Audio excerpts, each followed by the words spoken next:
What's up, guys and gals, and welcome to Veve Vibes, where I love talking all things Veve NFTs, speculation, and of course the market. So Veve made some pretty interesting announcements today, even just over the last 3 or 4 hours or so on especially Twitter. So they announced some Disney posters, which seem really, really cool, some very vintage style from like 1955 all the way to 1959. So we're going to cover that here in a little bit, and maybe some potential other posters that could be presented, and not really a price prediction, but what I feel like is going to impact the prices the most on the posters. The other two things are more Jurassic World. I thought we were kind of done. Seems a bit weird to do more drops like what, 2-3 weeks after the most recent like blue drop. As far as I know, I think blue is still on the market, the Raptor. So it's not the market, but it's still in the store. So like you could go buy one right now, but unfortunately it costs so much that people don't even bother to buy it, because there's roughly an 85% chance you're just not going to win your money back, right? Or not get your money back. So I think people have kind of ignored that. But Veve did announce an airdrop, which is very unlike them. So I'm not sure if this is their way of potentially salvaging blue as well as beta, and hope that people go back in the store and buy up all the blues. And then when beta is released, people are hyped about the airdrop and buy all those up. So not entirely sure, but I'll give you guys at least my breakdown, or at least my game plan for their airdrop and what I'm going to do, and kind of what that airdrop has, how it's affected the prices in the market. So really quick, before we jump into it, Founder of the Sun, your local scalper, Yada Dog and Knowing, thank you so much for the most recent donations. You guys are awesome. So first things first, looks like a retweet there. That's kind of cool. So this is Veve Digital Collectibles, obviously. So Disneyland Resort poster collection from 1955 to 1959. This looks like a Storyland, Fantasyland poster. These look really cool, I'll be honest. I do think like things like lenticular cards or these like vintage Disneyland posters, even though they're kind of like two different niches and like collecting, I guess one's vintage, one's more new age, but like very collectible because how unique and cool it is. I do think these are things that are going to take a while to like really grow on the market. So even if Veve get mass adoption, all this stuff, I do think the posters and stuff are going to kind of lag behind a lot of the like FA counterparts of Disney or Marvel or some of the other stuff. So I do think the posters as well as the cards could do well, but we'll see. I did do a quick Google search on Disneyland posters, original 1955 through 1959. So I went on eBay a bit and I couldn't find like actually any original posters from that era, like actually live preserved, all that stuff. So hopefully one of you guys in the comments, or maybe a content creator, can do an infinitely better job of like doing some research, like someone like Veve3. They do an amazing job of researching this kind of stuff and finding out like the actual value of these, how big is the market, all that kind of stuff. So I did just a quick Google search, and some of these look pretty cool, like the Skyway Tomorrowland with these kind of like chairlift looking things. Same thing with the Matterhorn with like a, looks like a sled going down in Fantasyland. Frontierland, Jungle River. This one says just People Mover, so I think these look, a lot of these look pretty cool. You know, Peter Pan, this Disneyland poster, which I do think was like part of the original release of like Disneyland, like the debut kind of like opening of Disneyland. So those look pretty cool. So again, the aesthetic I do enjoy and like, but again, I do think these posters are going to be entirely dependent, and whether I even play the drop or not, entirely dependent on number of mints and the box price. You know, that's pretty much it at the end of the day. If the box price is 20 gems, 40 gems, 80 gems, 60 gems, those all play a huge role in the pricing of this and how well it's going to do. Same thing with number of mints. Like I'm going to play this very, very differently if there's 10,000 mints across 5 different posters or digital posters than I would if there's 50,000 mints or 40,000 or 80,000, whatever it is. So right now, as of right now, not knowing any numbers, likely going to skip this drop, because I do have a general gut feeling that in total there's probably going to be about 35-ish thousand mints and probably 60 to 80 gem box price. Not entirely sure, but something like this. Maybe Disney really thinks that these are going to do well, and so they put them at an 80 gem box price. Not entirely sure, but I feel like these could go for 60 for whatever weird reason. Even though they probably should be closer to 20 or 40, these could go for 60, so not entirely sure. But again, this entirely depends on what the price is and the number of mints. So Veve made 2 tweets. More Jurassic World Dominion. It seems a bit weird that we're getting more of this, even though it's been like, what, 3 weeks, I believe? Almost like a month since the movie came out, or since like we got all the NFT drops and stuff like that. And so we're getting beta is the mirror image and identical clone of the mother blue. Add this in a 4-foot baby raptor, yada yada. So it is 4 rarities, blind box format, just like beta, or I should say just like blue.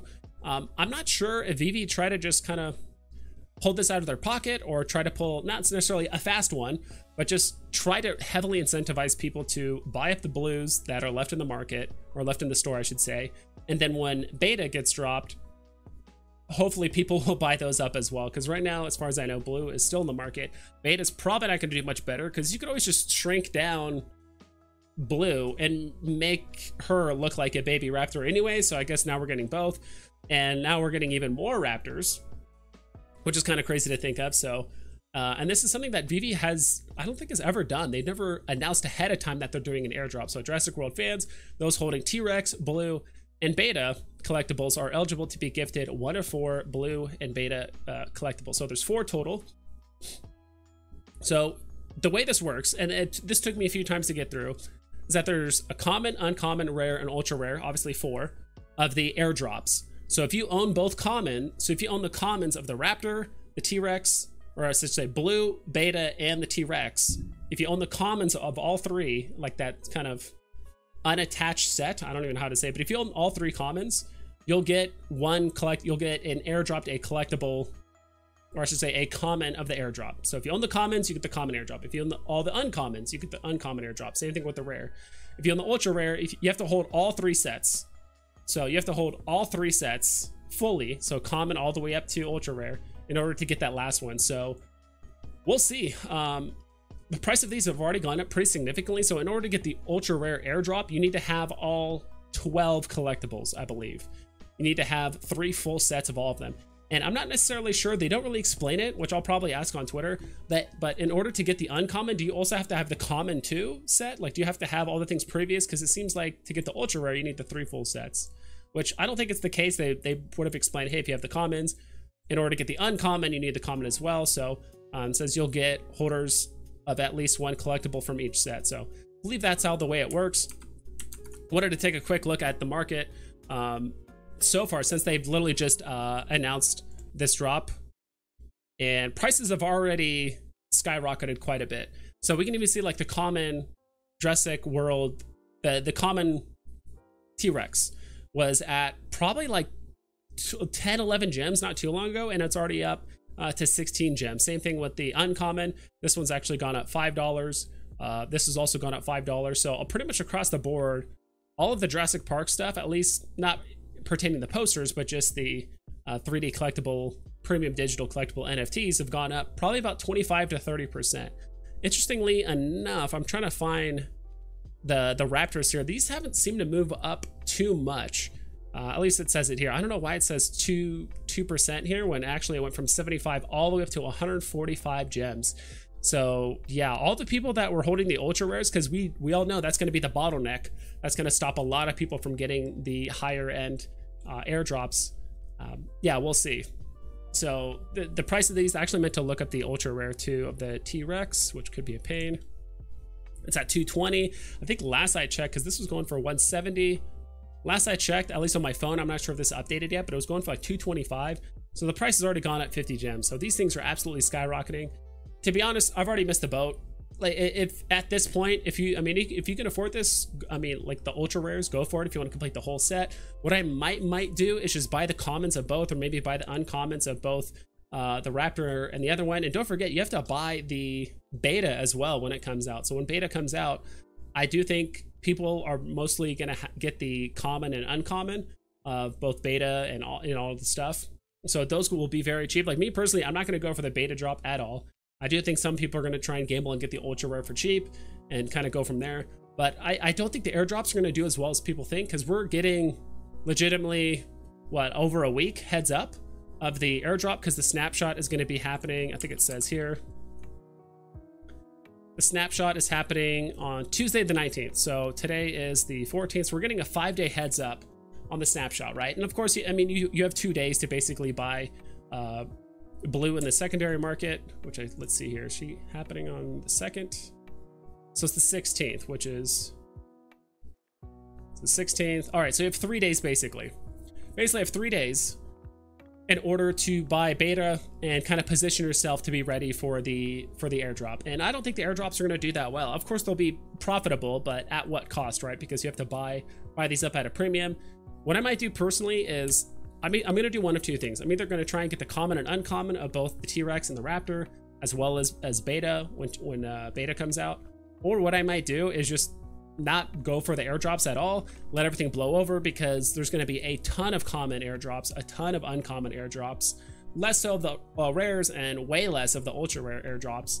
And because everyone has a 5-day heads up, it's not like the airdrops that we've gotten before with independent artists, where there's only typically a few hundred, and it was kind of a surprise, and the market was going hype. This is like, we already have the heads up. I wouldn't be surprised if these like common airdrops go for like 15 in the market, like not much higher. Like you actually end up losing money because of fees and stuff like that, that you spent 20 to 30 or 40 gems or more trying to chase after these airdrops, and then when the airdrops actually happen, they could go for like 15 to 20 gems, so you actually end up just losing money in the end. So what I'm probably going to do at the end of the day is I'm either going to go for the airdrop and go for the common and uncommon, or I might just skip it all together and just wait for the common of both like the T-Rex and like the uncommon of the Raptor, because those are my favorite looking ones with their mouth open. Just buy those in the secondary market, like literally the day after the snapshot, or the day, like literally within the hour after the snapshot. And these will just get dumped immediately. I'm telling you right now, these will all get dumped on the market, and they'll probably go lower than what they were today. So like attack ready common might go down to like not like 8 or 9 gems. Same thing with the uncommon, like 8 or 9 gems. Common and uncommon Raptor again could go down to like 8 or 9 gems, like super low, because the utility of those NFTs have been used up. It's something we've seen time and time again with a lot of the independent artists, that the second an airdrop happened, they just get immediately dumped on the market. So yeah, that's kind of my strategy. Thought I would just kind of fill you guys in for the most part about what I'm doing. Are you guys excited for the T-Rex, or I should say like the Jurassic World Dominion airdrops? Do you like it that Veve kind of gives people a heads up on airdrops, or do you think they should kind of leave it as a secret going forward? So yeah, that's pretty much it. Hope you guys take care. Please double and triple check all of your listings so you don't screw yourself over, and I'll catch you guys next time.